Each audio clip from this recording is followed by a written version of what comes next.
안녕하세요 여러분. 11월 마지막 주 수요일 30일 수요예배 우리 거대하는 병원교회에서 영상설교로 보내드리도록 하겠습니다. 우리 다같이 사도신경 고백하시겠습니다.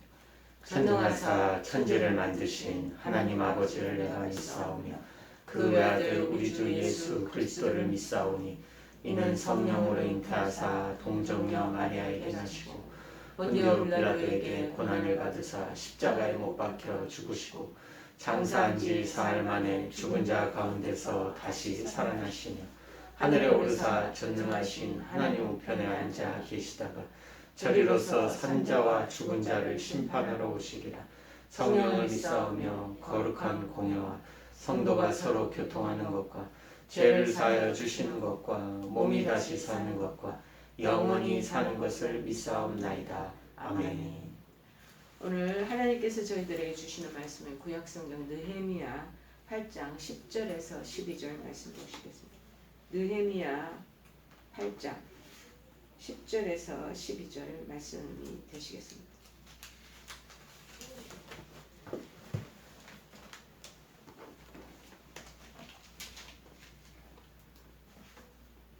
에서 12절 말씀, 페이지 수로는 737쪽입니다. 737쪽입니다. 다 찾으신 줄 알고 느헤미야 8장 10절에서 12절 말씀 제가 봉독해 드리겠습니다. 느헤미야가 또 그들에게 이르기를 너희는 가서 살찐 것을 먹고 단 것을 마시되 준비하지 못한 자에게는 나누어 주라. 이날은 우리 주의 성일이니 근심하지 말라. 여호와로 인하여 기뻐하는 것이 너희의 힘이니라 하고 레위 사람들도 모든 백성을 정숙하게 하여 이르기를 오늘은 성일이니 마땅히 조용하고 근심하지 말라 하니 모든 백성이 곧 가서 먹고 마시며 나누어 주고 크게 즐거워하니 이는 그들이 그 읽어 들려준 말을 밝히 알미라. 아멘. 말씀을 깨달을 때 얻는 유익이다라는 제목입니다. 말씀을 깨달을 때 얻는 유익. 여기 느헤미야의 10절에 살찐 것을 먹고 이렇게 여기서 살찐 것은 짐승의 가장 먹기 좋은 부위의 상등품. 그러니까 요새 말로는 A 트리플 A, A 플러스 가장 좋은 부위의 상등품을 가리키는 반영어입니다. 즉 이날은 새해 첫날을 기념하는 축제일이라는 것. 축제일이기 때문에 슬퍼할 것만이 아니라 평상시 먹기 힘들었던 거 있으면 그것을 이제 제일 좋은 것을 먹으면서 기쁨을 누리라라는 의미가 깃들여 있습니다. 우리도 새해가 되면 많은 사람들이 신정 구정의 그런 절기 행사를 전통적으로 갖고 있지 않습니까? 지금 이스라엘에게도 마찬가지 지금 느헤미야 시절에 굉장히 공고한 이스라엘 백성의 그 시기였는데 그러남에도 불구하고 새해 첫날에는 그러한 기쁨의 시간을 누리라. 평상시에 너희네들 먹기 힘들었고 어려웠지 않냐라고 지금 권면하는 그 내용의 말씀이죠. 그리고 또 단 것을 마시라 그렇게 말합니다. 여기서는 단 것은 이제 육류와 더불어 곁들여 마실 수 있는 포도주 아니면 포도주를 희석시킨 일반적인 그 음료수를 얘기하는 거겠죠. 즉 축제의 흥을 돋우기 위해서는 노력할 것에 니네들 먹는 것에도 다 신경을 쓰며 그리고 여러분이 가지고 있는 그 흥을 돋우어라 라는 것을 또 말씀하고 계십니다. 그리고 또한 뭐냐면은 예비치 못한 자에게는 준비하지 못한 자에게는 나누어 주라. 즉 이 축제는 이스라엘 공동체 전체가 함께 즐거움을 갖는 시간이에요. 이스라엘은 어찌 보면 공동체에서 시작해서 공동체로 끝나는 그들이 가지고 있는 민족성이라 그럴까요? 그런 것들이 있지 않나 싶습니다. 저희들 나라는 참 묘하게 이 아시아권에 있는 지역은 가족 중심적인, 가족 집합적인 그러한 공동체 의식이 많이 있습니다.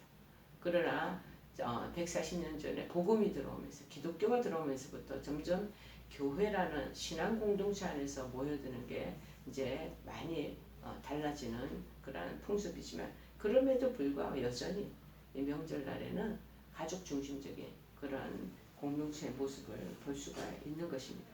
그래서 즐거움을 누려야 하는, 함께 공통적으로 같이 즐거움을 누려야 하는 이름으로 경제적 사정 때문에 너무 어려워서 이 일에 소외되는 자가 많이 있다라는 거죠. 음식을 준비하지 못하고 돈이 없으니까, 경제적으로 어려우니까. 그런데 소외하는 자가 없도록 같이 이제 불러 모아라. 이처럼 영적 각성이 있었던 시절 유대에게는 특별히 가난한 사람들, 즉 가부와 그리고 고아와 나그네도 이 절기에 동참케 하는 그 미덕을 지녔다는 것입니다. 그러니까 신명기에 보면은 16장 14절에 이렇게 기록되어 있습니다. 절기를 너희들 지킬 때에는 너와 내 자녀와 내 노비와 내 성중에 거주하는 레인들과 그리고 나그네들과 그리고 고아와 가부와 함께 즐거워하되 그 자기네들의 풍습이 있습니다. 주변에 있는 모든 사람들 다 동원시켜서 함께 즐거움에 동참하게 해야지 어떤 경제적인 어려움 때문에 그들이 소외당하는 일이 없도록 챙기라는 그런 뜻이 여기에 기록되어 있는 거죠. 에스더서 9장 22절에도 뭐라고 되어 있냐면 이날에 유대인들이 대적에게서 벗어나서 평안함을 얻어 슬픔이 변하여 기쁨이 되고 애통이 변하여 길한 날이 되었으니 이 두 날을 다 지켜서 잔치를 베풀고 즐기며 서로 예물을 주며 가난한 자를 구제하라. 그렇게 기록되어 있는 내용이 우리 보입니다. 이걸 것으로 봐서 전통적인 그러한 큰 절기의 기쁨 축제 행사에는 모든 사람들이 다 동원돼서 함께 그 즐거움에 동참되도록 하는 것이 필요하다라는 의미를 말씀하고 있는 거죠. 저도 미국에 이제 유학하는 시절에 특별히 땡스기빙 때 11월 말에는 땡스기빙이 있고 크리스마스 시즌이 있고 그리고 뉴이얼 데이라고 해서 굉장히 3대 그들이 축하하는 절기가 있습니다. 그때 이제 이 사람들이 인터내셔널 외국에서 공부하러 오는 학생들 이런 사람들 가족과 멀리 떨어져 있잖아요. 그래서 가족도 없고 또 행여나 이제 소외될까 봐 미국 사람들이 그 인터내셔널 학생들을 자기 집으로 초대해서 그 추수감사절에 같이 터키도 먹고 같은 음식도 나누고 뭐 이런 보이지 않는 잔잔한 그러한 그들의 좋은 미덕이 풍습이 있습니다. 저도 그래서 몇 번 동원돼서 거기에 참석한 적이 있는데 갈 때는 이제 꼭 케이크를 하나 사가지고 와서 그냥 빈손으로 가지 않고 그래서 같이 그들이 이제 추수감사절기에 가족들 모임에 같이 동참되면서 우리 이제 한국적인 것도 묻고 우리가 또 한국적인 것들 그들에게 알리고 하는 그런 수단이 될 수 있는 그 좋은 절기죠. 그랬을 때 이제 저희들도 마음이 외롭지 않고 그곳에서 같이 그들과 어울리면서 훈훈한 그들의 정을 느낄 수도 있고 그랬던 것이 기억이 납니다. 그래서 이제 아마도 이 유대 공동체 사회에서 이런 전통적인 풍습이 흘러내려오지 않았나 그런 마음이 듭니다. 그리고 여호와를 기뻐하는 것이 너의 힘이니라. 여기서 힘은 마우즈라는 히브리어 그 단어가 있습니다. 이 마우즈는 단단하다. 아자즈라는 이 히브리에서 유래된 것으로 그러니까 쉽게 얘기하면 힘이 된다는 것이 다른 의미가 아니라 요새가 된다니까. 큰 성의 그런 성벽이 될 수 있다. 여호와를 기뻐하는 것. 따라서 이 구절은 여호와와 동행하면서 이로 인해 큰 기쁨을 누리는 것은 대적의 어떤 도발한 행위에서도 그렇게 요새와 같이 든든한 그러한 안전함이 확보된다라는 그런 의미가 내포되어 있는 것입니다. 그래서 11절, 12절 위에 언급된 느헤미야의 말들이 이제 즉시 효과를 드러내어서 백성들이 이제 막 자기네들의 포로 생활 이후에 정말 황폐화된 그 자기네들의 예루살렘 성 주변에 왔더니 너무 볼 것이 없는 거죠. 그래서 이제는 슬퍼하는 것, 그런 울기를 그치고 각자의 이제 처소에서 기쁘게 절기를 지키고 음식을 나누어 먹게 되었다라는 것을 전해 듣게 됩니다. 여기서 즐거워한다는 말은 흔히 우리가 생각하는 어떤 쾌락, 그렇지 않으면 어떤 환락 그런 것으로 쓰이는 것이 아니라 하나님을 즐거워하는 신앙적 의미의 그런 즐거움을 이들은 얘기하는 것입니다. 그래서 레위 사람들도 종교적 의미를 지닌 레위 사람들도 그 당시에 레위 사람들도 초창기에는 별로 숫자가 별로 소수였는데 점점 확대돼서 수천 명 수만 명이 되어버리니 이 사람들도 분깃이 없잖아 레위인이. 그러다 보니까 소외될 수 있으니까 같이 이 종교인들도 불러서 실제적으로 그들에게 교훈을 평상시에 주고 있는 이들에게도 같이 동참케 하는 그러한 일들을 담당하라라는 것으로 얘기를 말씀하고 있습니다. 여러분, 육체적으로 우리가 아무리 아주 존귀하고 그러한 우리 삶이 아주 풍성해도 하나님의 말씀을 깨닫지 못하면요 멸망하는 짐승과 같다라고 얘기를 하고 있습니다. 시편 49편 20절에는 이렇게 기록된 것이요 존귀하나 깨닫지 못하는 사람은 멸망하는 짐승과 같도다. 아무리 호화롭게 잘 살고 모든 것이 부티나게 그들의 환경이 처해져 있다 할지라도 하나님 말씀을 바로 깨닫지 못하는 사람은 그러면 짐승하고 비할 바가 동물하고 뭐가 다르냐라는 의미를 여기에 표시하고 있습니다. 성도가 말씀에 대한 영적인 깨달음이 없이 신앙생활을 한다면 필경 잘못된 길로 갈 수밖에 없다는 것입니다. 이처럼 우리가 이 하나님의 성경에 있는 천국 말씀을 깨닫지 못하면 정말 우리 악한 자가 그 마음에 뿌리운 것들을 빼앗아감으로 결실치 못하는 자가 되는 것과 같다라는 것이죠. 마태복음 13장 19절에 말하기를 아무나 천국 말씀을 듣고 깨닫지 못할 때는 악한 자가 와서 그 마음에 뿌려진 것을 빼앗나니 이는 곧 길가에 뿌려진 자요. 그렇게 언급하고 있거든요. 무엇보다도 하나 교회는 나갔는데 교회로 출석하면서 예배에 참석은 하지만 무엇보다도 그 말씀을 전해 듣는 사람이 깨닫지 못하는 것은 그 길가에 뿌려진 씨앗과 같다는 열매가 맺혀지지 않는다는 그래서 종교인으로 전락할 우려가 참 많이 있다라는 것입니다. 자, 오늘 우리도 이런 운명에 처하지 않기 위해서는 정말 말씀을 깨닫는 그 마음을 잘 유지해 나가는 것이 필요하지 않겠는가. 그리고 좀 말씀을 깨닫지 못한다면 기도해야 할 것입니다. 그러게 성도가 이 깨닫는 마음을 가질 때 어떤 현상이 나타나게 되는지 본문을 통해서 우리가 알아보면 첫째 10절에 말씀하고 있죠. 여호와로 인하여 기뻐하는 것이 너희의 힘이니라. 하나님이 나의 힘이 된다는 것을 알게 됩니다. 힘이 된다는 거 아까 조금 전에도 제가 언급한 것을 큰 성체 요새가 된다. 성을 지키는 큰 그런 아주 요새처럼 든든하게 된다는 것입니다. 말씀을 읽고 그 말씀이 지식적인 수준에 거치고 있다면 그것이 나한테 깨달음으로 온 것은 아니죠. 그냥 읽어 나가는 거예요. 그런데 그렇다면 그거는 세워나가는 힘을 못 갖는 것이죠.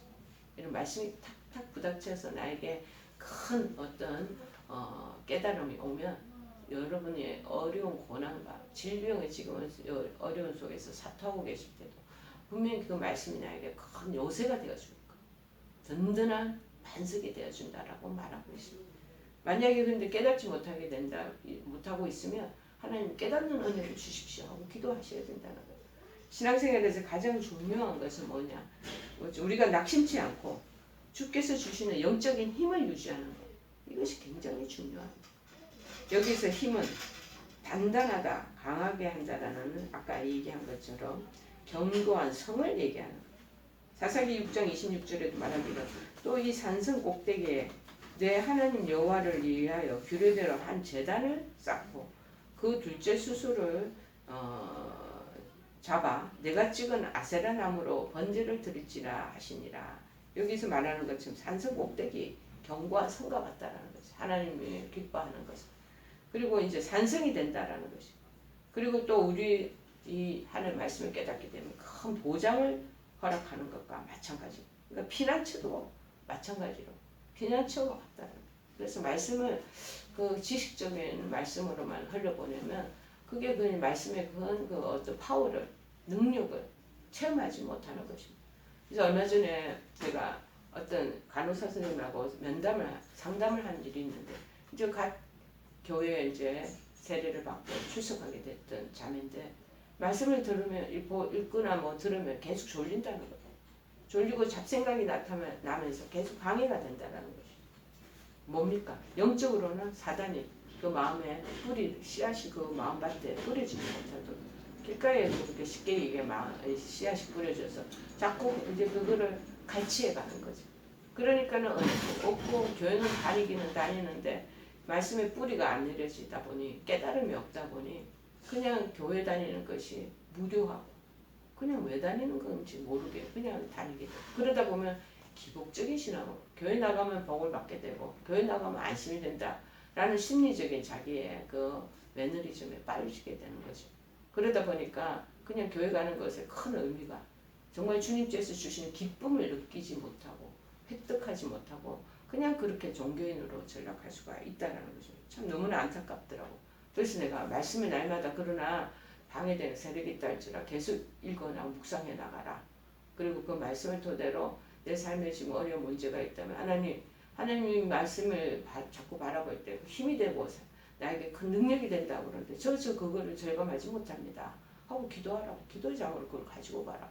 그러면 하나님이 어느 날인가 그렇게 말씀에 큰 깨달음을 주시고 그 말씀이 마침 송이꿀처럼 달 수가 있다라고 얘기하면서 말씀과 기도로 계속 신앙적인 그 토대를 살면 그거를 교회에서는 한 번에 설교 말씀으로 선포하는 거 듣고 나가지고는 되지 않는다. 내 개인적인 영성을 쌓는 것이 필요하다라고 얘기했던 적이 있습니다. 여러분 이 말씀을 잘 깨달으면 그것이 나에게 큰 힘이 되고 피난처가 되고 산성이 된다라는 것입니다. 이는 마치 부지 중에 살인자가 우리가 도피성으로 이제 피했을 때 그 생명을 보호할 수 있는 그러한 큰 요새가 될 수 있다라는 것입니다. 하나님께서는 어떠한 내적인 그리고 외적 위험이 닥쳐온다 할지라도 우리를 보호하시는 든든한 요새가 되심을 보여주는 것을 믿기를 바랍니다. 그러므로 우리 믿음의 사람들은요 하나님이 우리의 피난처 되신다. 그냥 막연하게 우리 안에서 그러한 말씀을 그 사색으로만 젖어 있으면 안 되고 말씀이 나한테 막 다가와서 든든한 내가 힘이 될 수 있다라는 것을 딱 이렇게 견지된다는 것을 깨달아야 돼. 그래서 늘 기억해야 돼. 그래서 내 힘이 말라서 질그릇과 같이 막 조각조각 날 수밖에 없는 그런 상황이 된다 할지라도 말씀을 통해서 하나님을 공급해 주시는 힘을 가지는 것이 필요합니다. 베드로전서 4장 11절을 말합니다. 만일 누가 말하려면 하나님 말씀을 하는 것 같이 하고 누가 봉사하려면 하나님이 공급하시는 힘으로 한 것 같이 이는 범사의 예수 그리스도로 말미암아 하나님이 영광을 받으시게 하려 함이니 그에게 영광과 권능이 세세에 무궁하도록 있느니라. 그래서 범사의 예수 그리스도를 닮아가고 쫓아가는 것이 힘들지 않게 되는 것입니다. 그렇지 않아요. 내 의로 내 가지고 있는 노력으로 이 신앙생활 한다는 것이 되어버리고 말 것입니다. 그러면 신앙생활하는 것이 얼마나 힘든 줄 여러분 그 인간도 작심삼일이라는 게 있잖아. 내가 공부 열심히 해야지 하고 이 열심히 노력하다가도 한 3일밖에 못 간다는 거 인간의 노력. 그런데 하나님 주시는 그 말씀의 힘은 내게 큰 원동력을 주신다는 거. 그래서 내가 조금 그런 의지나 이런 결심이 한계가 있다 할지라도 하나님 나를 성령께서 이끌어 가시는 그 견인하는 힘 때문에 그렇게 신앙생활을 잘 지속하면서 견진해 나갈 수가 있다라는 것입니다. 두 번째 하나님의 말씀이 깨달음이 오면 근심을 하지 않게 되는 것입니다. 11절에 말하죠. 레위 사람들도 모두 백성을 정숙하게 하여 이르기를 오늘은 성일이니 마땅히 조용하고 근심하지 말라 그렇게 말. 근심하지 않도록 말씀을 깨달음을 주시는 그렇게 세상이 지금 내 환경이 굉장히 지금 염려하고 근심할 일이 많아요. 우리 인간은 늘 그런 주변에 그런 요인으로 지금 쌓여 있습니다. 그런데 말씀이 깨달음에 들어오면 그 말씀 때문에 근심하지 주변에 그런 것들도 널브러져 있어도 이상하게 근심이 안 되고 염려가 되지 않는다는 것입니다. 성도가요 영적으로 병이 듭니다. 우리 믿음의 사람들 영적으로 병드는 사람들이 있습니다. 나타나는 현상 가운데 하나는 근심을 하게 돼요. 아 내가 지금 영적으로 병들었구나. 육적인 병을 말하는 게 아니라 영적으로 병들었다. 이 염려와 근심이 내 안에 자욱하게 안개처럼 서려 있다면 아 내가 지금 영적으로 문제가 있구나. 병이 들었구나. 본인이 자가 진단해야 할 것입니다. 여기서 근심하다 이 히브리 말로는 아차브로 원래는 새기다는 뜻이 있지만 대부분의 경우에는 추상적으로 사용되어서 마음을 칼로 새기듯이 슬퍼하다 아니면 섭섭하다 등의 의미를 지닌다고 말하고 있습니다. 그러니까 칼로 마음에 이제 막 자국을 내어서 너무 슬퍼하거나 섭섭한 마음이 자꾸 든다는. 자, 이는 마치 버림받은 아내가 마음의 괴로움을 느끼는 것과 똑같다. 여러분, 같이 부부가 살고 있는데 정말 남편이 아내를 버리고 다른 곳으로 간다든지 아내를 싫어하고 그 곁을 방황하며 집에 들어오지 않는다든지 아내가 마음이 얼마나 괴롭겠습니까? 그런 마음의 근심이라는 거. 그래서 또는 어떤 뜻을 가지고 있는 돌을 떠내는 자나 나무를 쪼개는 사람, 큰 나무에 장작 폐기할 때 그 너무 그 도끼로 막 자르다 보면 고통을 막 육체적인 고통을 느끼듯이 그 고통을 느끼는 것과 똑같다는 거예요. 자, 그래서 마음이 상해서 근심한다라는 의미가 바로 그런 의미. 육체적으로는 도끼를 그 장작 패듯이 너무 오래 하면 그게 얼마나 힘들겠어요. 그렇게 고통을 느끼는 것과 같고, 그 다음에 칼이 내 마음에 상처기를 내는 것처럼 그런 게 큰 아픔이 슬픔이 배어드는 그것을 근심한다라는 의미로 말씀 표현하고 있습니다. 이쯤에는 마음의 평안함이 없이 어떤 일을 마음속에서 깊게 몰두하게 될 때 우리는 괴로움을 당하게 된다는 것. 당하는데 이것은 하나님 말씀에 잘 이것을 깨닫지 못하는 자가 당하는 고통이 될 수가 있다는 것입니다. 그래서 우리 성도들은 회개함에 이르기 위한 근심 그것이 아니라 생의 염려에 대한 근심이라면 말씀을 깨달아서 그러한 근심으로부터 벗어나야 하는 것이 되어야 된다고 말하고 있습니다. 즉 영적인 깨달음이 있으면 세상적인 지금 여러 가지 염려와 근심이 내 주변에 안개같이 자욱하게 서려 있다 할지라도 벗어나갈 수 있는 힘이 된다는 거. 그런데 여전히 근심 안에 깨달아 그 안에서 벗어나지 못하고 있다면 그 안에 파묻혀 있다면 이것이 바로 영적인 그런 병이 들었다. 마음의 평안함을 잃어버렸다라고 본인을 자기 스스로 자가 진단할 수가 있다는 것입니다. 그래서 베드로전서 5장 7절에는 말하자면 너의 염려를 다 주께 맡기라. 이는 그가 너희를 돌보시니라. 그래서 말씀만 들어도 와, 내 지금 이거 염려하는 거, 이 걱정하는 거, 이 고심하는 거, 이거 하나님 앞에 좀 어리석은 일이구나. 다 던져버려. 주님 손에 맡기자. 하고 마음에서 본인의 깨달음을 가지면서 거기서 벗어날 수 있는 그런 기초가 된다는 것입니다. 우리가 만함의 왕이 되시는 주님만 바라보며 표대를 그래서 향하여 전진하는 우리 모든 믿음의 사람이 되어야 할 것입니다. 여러분, 세 번째는 뭐냐? 그래서 즐거워하는 삶을 살게 될 수 있다는 것입니다. 즐거움은 그리스도 신앙에 합당한 결과입니다. 그래서 본문에 즐거워하다는 노동하다, 생산하다라는 뜻의 히브리 말씀 아사와 그 다음에 기쁨을 의미하는 스메하의 복합어라는 것. 어떤 물건을 만들어냈듯이 기쁨을 생산한다라는 의미. 구약의 경우에서 이러한 기쁨은 그 외적인 표현과 내적 체험이 밀접한 연관을 가지고 있다. 그래서 빌립보서에 보더라도요. 바울은 빌립보서 그 서신서를 어디서 썼습니까? 감옥에 갇혀있을 때 쓰게 되지 않았습니까? 거기서 하는 핵심적인 요소가 뭡니까? 기뻐하라.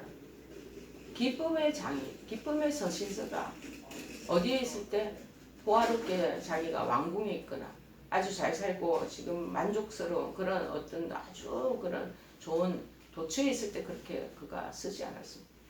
정말 하나님 말씀을 깊이 깨닫고 영적으로 체험을 얻게 된 바울은 지금 그것이 한 환난의 그 장소에서 기뻐하라고 얘기를 하고 있는 것이 아니겠습니까? 여러분, 이 기뻐하라는 말씀, 이 기쁨은 축제에서 모든 사람의 기쁨을 함께 표현하는 것처럼 함께 나눌 때 그 의미와 체험이 더욱 커지게 되는 거죠. 자, 기쁨이 말씀을 통해서 자꾸 체험하고 말씀의 장으로 이끌어가고 말씀으로 서로 쉐어하고 그리고 말씀 안에서 서로 간증하고 이런 그 기쁨이 또 사람들에게 막 이게 배가 증진되는 것이죠. 그런 의미에서 즐거움은 더불어 살아야 하는 성도들에게 주어진 하나의 의무와 똑같다라는 것입니다. 그래서 시편 33편 1절에 말합니다. 너희 의인들아 여호와를 즐거워하라. 찬송은 정직한 자들이 마땅히 할 바로다. 찬송, 기쁨으로 나온 찬송은 우리 믿음의 사람이 마땅히 해야 될 것이라는 것입니다.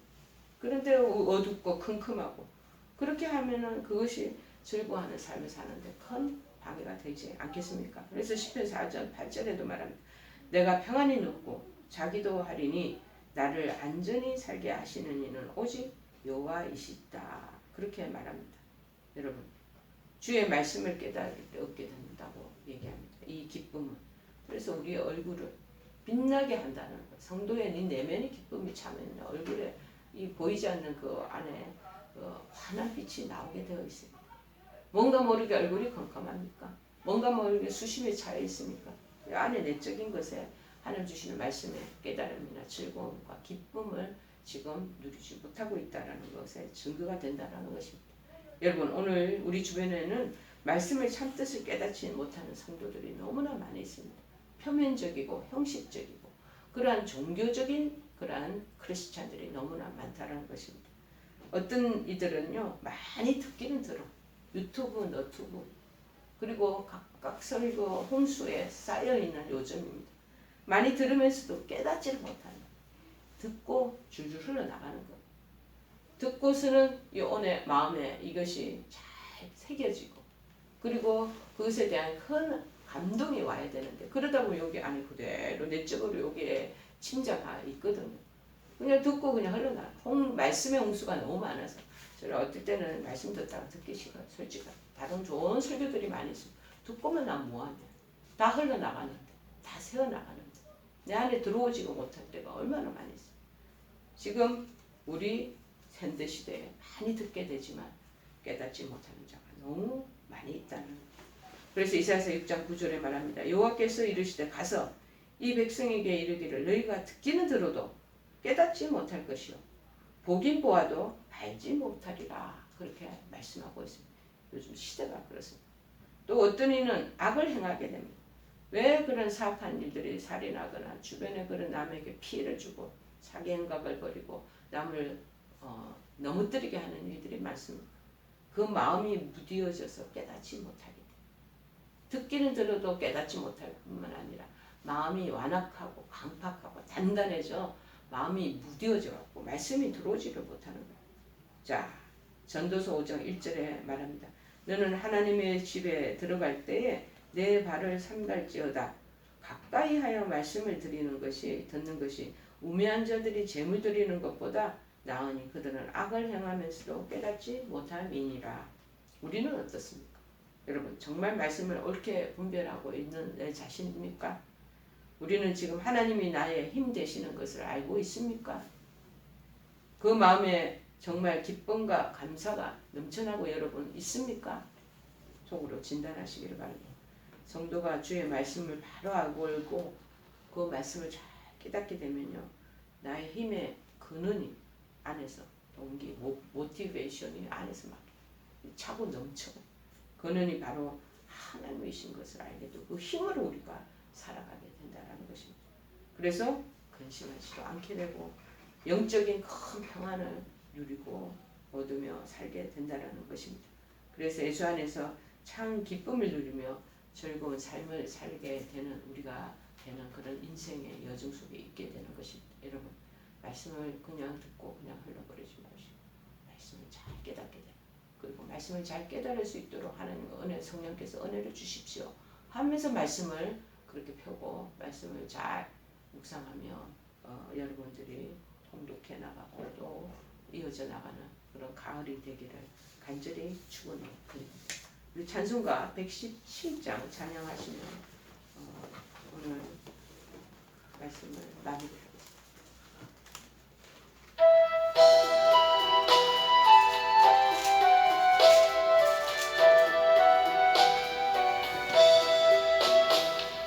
백성 기뻐하여라. 하늘의 평화가 저마귀 권세 이기고 우리를 구했네. 구세주 탄생하심을 다 함께 기리세.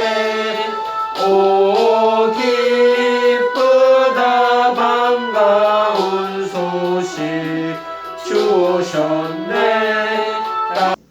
하늘에 계신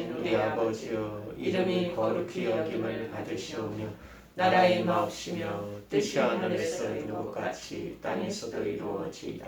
오늘날 우리에게 일용할 양식을 주옵시고 우리가 우리에게 죄 지은 자를 사하여 준 것 같이 우리의 죄를 사하여 주옵시고 우리를 시험에 들게 하지 마옵시고 다만 악에서 구하옵소서. 대개 나라와 권세와 영광이 아버지께 영원히 있사옵나이다. 아멘.